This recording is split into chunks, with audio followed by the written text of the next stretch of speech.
is doing well and that you are enjoying your studies. My name is Kathleen Munaring, and I am one of the lecturers for family law. This recording is a summary of study unit 4, which is the variable consequences of a civil marriage with specific marriage in community of property. In South Africa, the primary matrimonial property system is in community of property, which is also known as the universal community of property. When spouses get married, it is presumed that they are married in community of property, and this presumption is rebutted if there is a valid antenuptial contract, if there is a valid postnuptial contract where the spouses have excluded in community of property, if the lex domicile of the husband is not South Africa. So by lex domini, it basically means that at the time of entering into the civil marriage, the husband's domicile was not South Africa. For example, in Nigeria, the primary matrimonial system is out of community of property. So if a South African woman or a South African lady gets married to a Nigerian gentleman, and at the time of getting married, the domicile of the Nigerian of the male was Nigeria. In other words, he was not a South African citizen, but he was a Nigerian citizen. The marriage will automatically be out of community of property, even if the marriage the wedding takes place in South Africa. And we're talking about the presumption. I said the presumption is if to rebut that the spouses are married in community of property, there must be a valid antenuptial contract, there must be a valid postnuptial contract where in community of property has been excluded. The lex domicile of the husband must not have been South Africa at the time of entering into a marriage. And from your textbook, you will notice that the fourth reason was, or the first factor was, if the spouses were married in terms of section 22 subsection 6 of the Black Administrative Act. Before 14 April 2021, a marriage in community of property was rebutted if spouses' marriage was subject to section 22 subsection 6 of the Black Administrative Act. In terms of this section, it had said that Black spouses who entered into a civil marriage and under this section, their marriage was automatically out of community of property. Section 22 subsection 6 of the Black Administrative Act was repealed by the Marriage and Matrimonial Property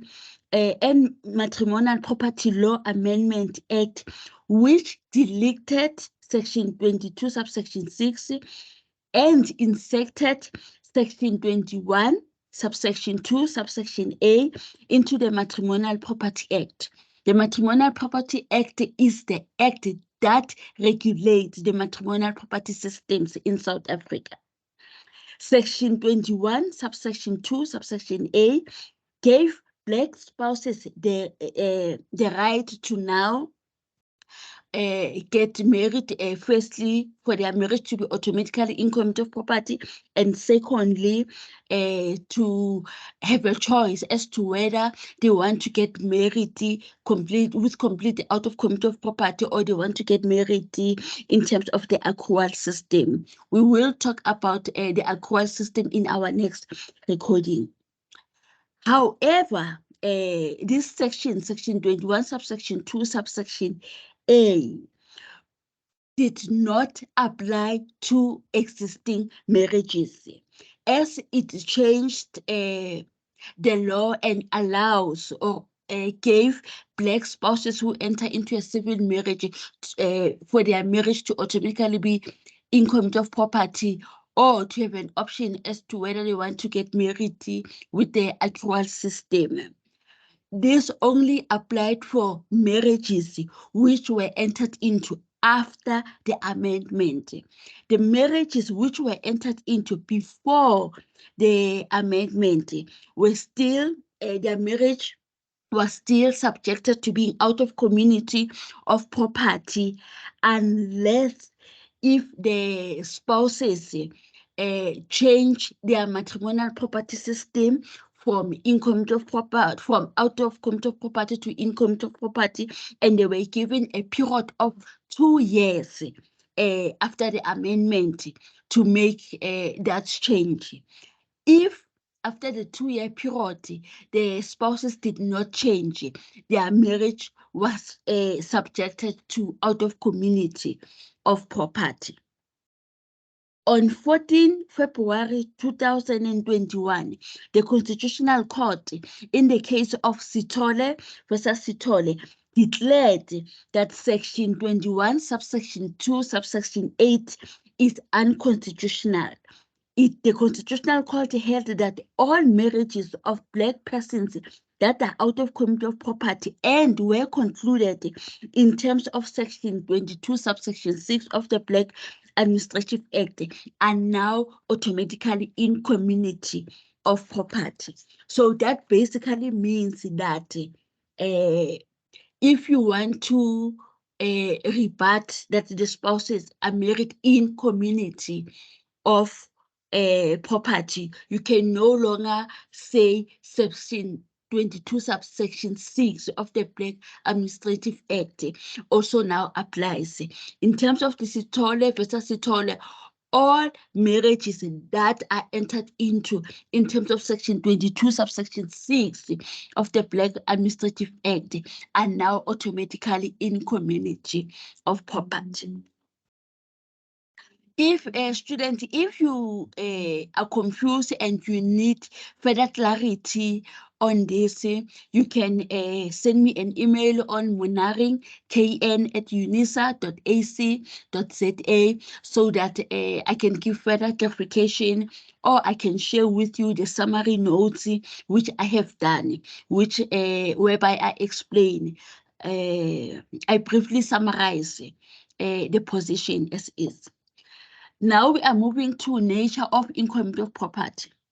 Spouses who are married in community of property become tied co-owners in undivided and indivisible half share of all the assets that they owned before they got married and the ones that they acquire during the marriage, as well as the liabilities, the debts. If a spouse has an immovable property that they acquired before they got married, and the property is only registered in the name of one spouse, the other spouse will automatically get 50% share ownership. And this 50% share ownership, the spouse gets it without having to have the title deed amended so that their name gets added. Their name do not have to be added on the title deed for them to be declared an owner. Although spouses who are married in community of property have what we call the joint estate, they share everything 50-50. There are assets which are deemed to be separate assets and they do not form part of the joint estate.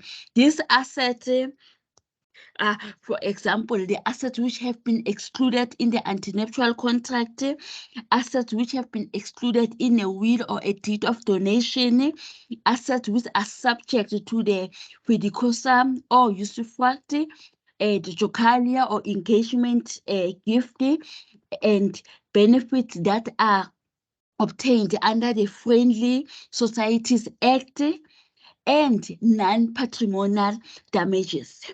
For non-patrimonial damages, it is important to note that the non-patrimonial damages must have been obtained before, during the marriage.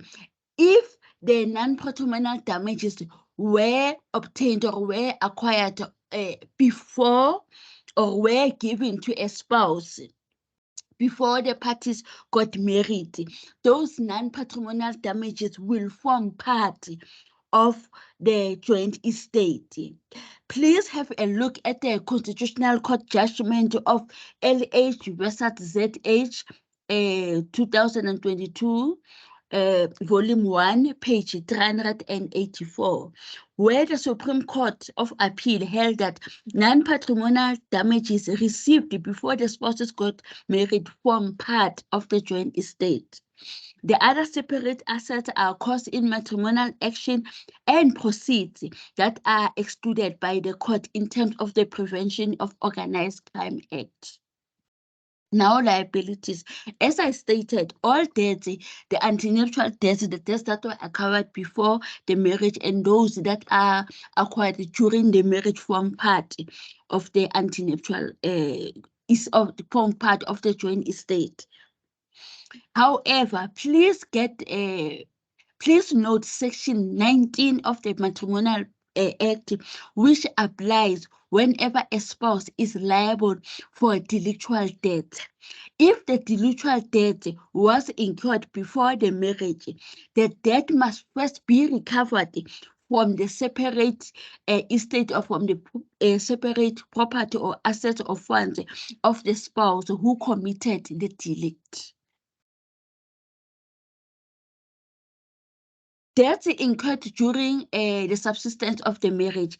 If it's contractual debts, if the spouses who incurred the contractual debt had the capacity to bind the joint estate, the debts become part of the joint estate. Delictual debt, as I stated, please note Section 19 of the Matrimonial Property Act. And it says that if a spouse is liable for delictual debts, the creditor must first recover the amount from the separate estate of the spouse who committed the debts. If the separate estate does not have enough assets or funds, the creditor can't get the money or recover the funds from the joint estate, and the spouse who suffered loss has a right for an adjustment to recover the money from the other spouse during the dissolution of the marriage. Please note, spouses who are married in community of property cannot sue each other in delict. However, a spouse can recover damages from the other spouse if the spouse has caused bodily injuries to him or her. So although spouses who are married in community of property cannot sue each other, the exception is if one spouse causes bodily injuries to the other.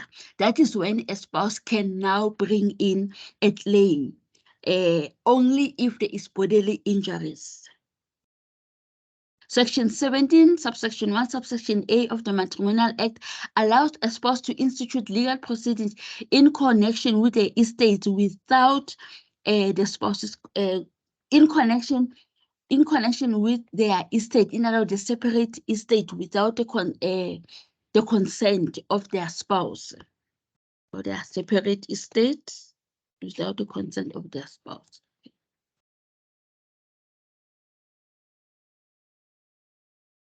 Debts which are outstanding at the dissolution of the marriage. Student, it is important that you know and you study that, okay, if there are debts, when can they be claimed from the separate estate? When can they be claimed from the joint estate? So here, debts which are outstanding at the dissolution of the marriage.